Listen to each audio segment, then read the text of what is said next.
On the night of July 16, 1918, 11 people walked into a basement in Ekaterinburg, Russia. None of them walked out. 7 were the last imperial family of Russia, Tsar Nicholas II, the man who had ruled 1/6 of the Earth's surface for 23 years.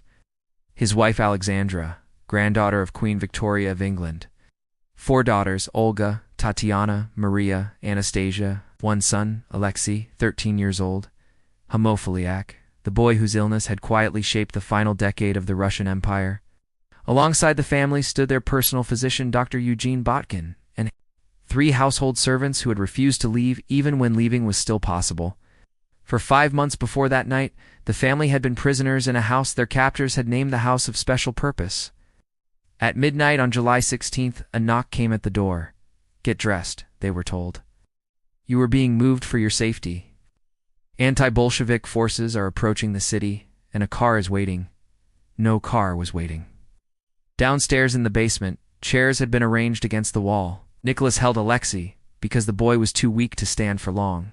Alexandra sat in one of the chairs. The daughters arranged themselves and stood. A man named Yakov Yurovsky entered the room with a squad of armed soldiers behind him. He read a short statement from a piece of paper. The Ural Soviet had ordered their execution. Nicholas had time to say exactly one word before the shooting started. What? What followed in that small basement room was chaotic, even by the standards of political execution. Smoke from the guns filled the space within seconds of the first shots.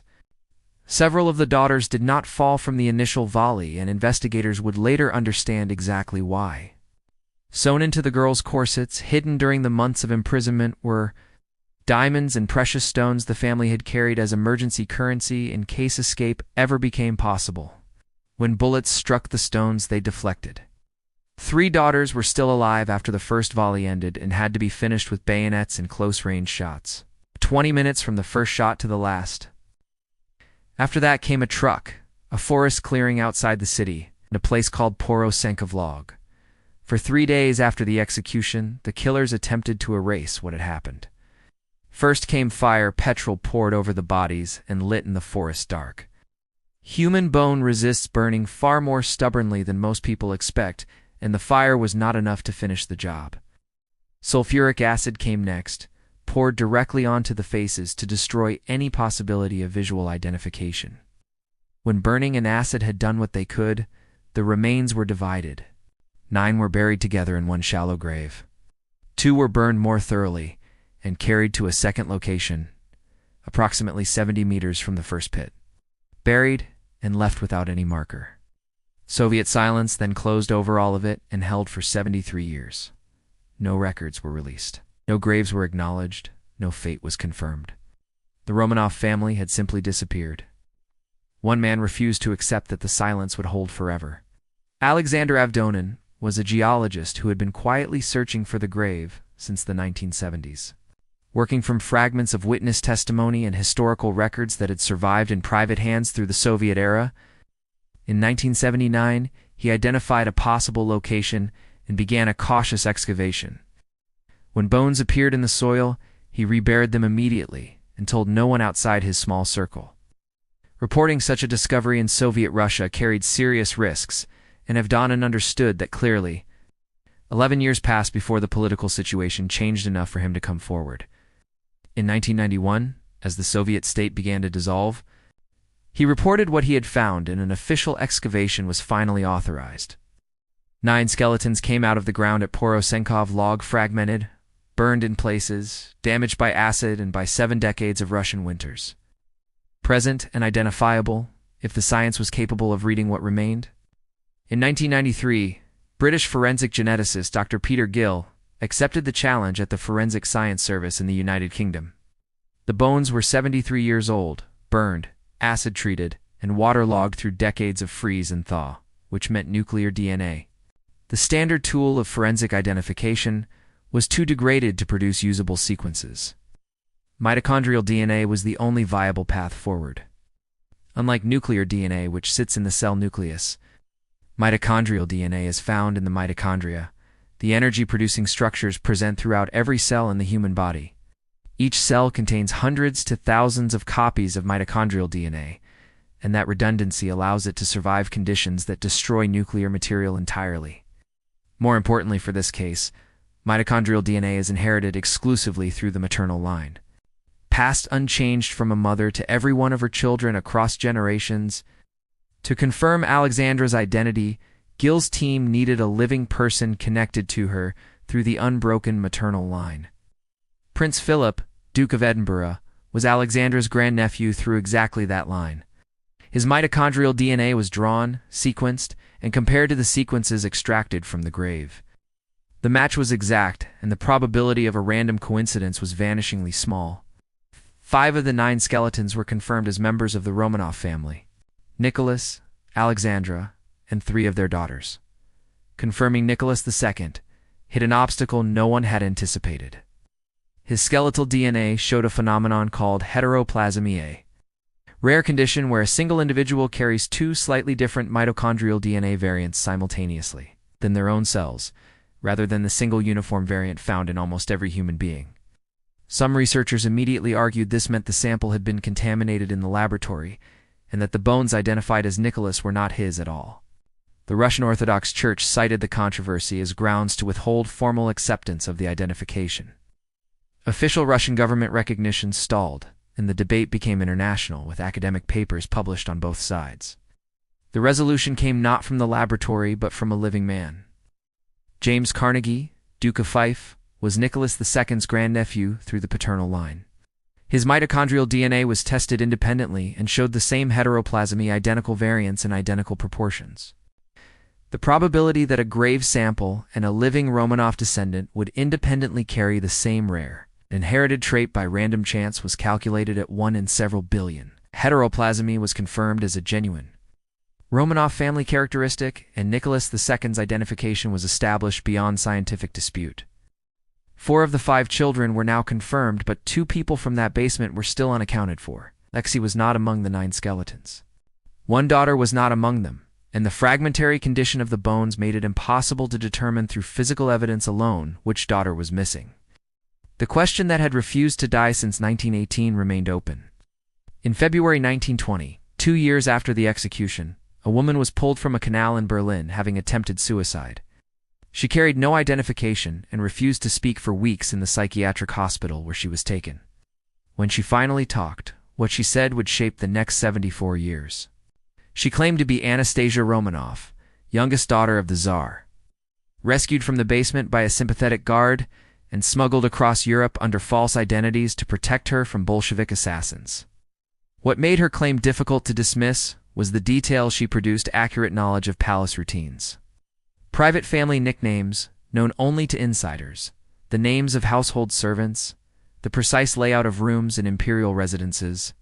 Some Romanov relatives believed her completely and publicly. Others rejected her with equal force.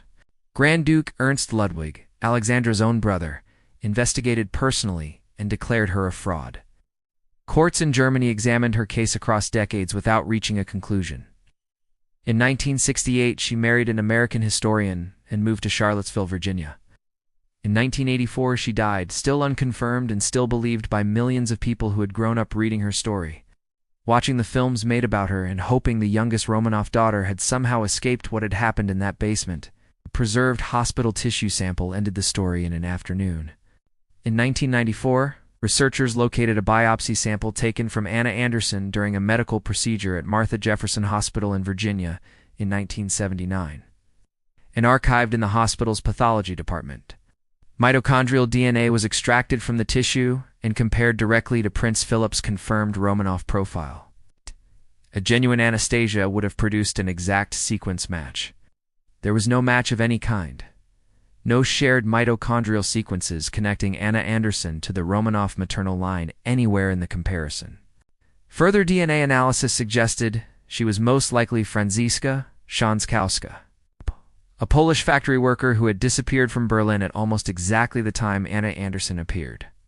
74 years of legal battles, millions of believers, books, films, a Broadway musical, and an animated film watched by an entire generation of children. All of it resting on a claim that a single tissue sample from a Virginia hospital dissolved completely. Alexei and 1 daughter were still missing. In 2007, 89 years after the execution, two amateur archaeologists working from declassified Soviet-era documents were excavating near Porosankov log. The documents described a second disposal site, remains handled separately from the main group and buried at a different location. Directions were fragmentary and vague but pointed to a specific area of the forest floor. A test pit produced burned bone fragments, teeth, ceramic ampule shards of the type used to contain sulfuric acid, and charcoal consistent with intense burning. Everything pointing to a rushed secondary disposal carried out in darkness by men trying to hide what they had done. Analysis was published in the peer-reviewed journal PLOS1 in 2009. 4 independent methods ran simultaneously on the same material. Mitochondrial DNA comparison to the known Romanov profile, white chromosome sequencing, short tandem repeat profiling, and autosomal DNA analysis to relate the new fragments to the 9 previously confirmed remains. Every method produced identical results. The male fragments were confirmed as Alexei Romanov, the Tsarevich, age 13. The female fragments were confirmed as one of his sisters. Bone development consistent with Maria, age approximately 19. Both were found 70 meters from where their parents and 3 sisters had been buried, 90 years after the execution. In fragments small enough to fit in a single container, in a pit the Soviet killers had assumed would never be found. All 5 children were now confirmed dead. All 7 family members were confirmed dead. Every person who had walked into that basement was now identified and accounted for. The Russian Orthodox Church formally commissioned a completely independent reanalysis in 2015. New samples, new laboratories, and new analysts who had no connection to any previous study. In 2018, those findings were published identical in every detail to every previous analysis. With the statistical confidence of the identification stated explicitly in the paper as 80 trillion to 1 against a random match, formal church acceptance followed in 2021. 30 years of forensic science assembled a record that answers every question the Soviet silence had left open. In 1993, 9 skeletons confirmed through Prince Philip's mitochondrial profile. In 1994, Nicholas II's heteroplasmy confirmed as genuine through James Carnegie, and Anna Anderson, exposed as having zero connection to the Romanov bloodline. In 2009, Alexei and Maria confirmed through 4 independent methods in peer-reviewed science. In 2018, final independent confirmation at 80 trillion to 1. Nobody survived that basement. No guard rescued anyone. No sympathetic Bolshevik carried anyone across Europe. Soviet silence hid the family for 73 years, and burned bone hid 2 of them for 90. But DNA found all of them, every single one, in fragments and shallow graves in a Russian forest. 11 people walked into that basement on the night of July 16, 1918. None of them walked out. Subscribe if you want the science that closes the cases history tried to bury. I'll see you in the next one.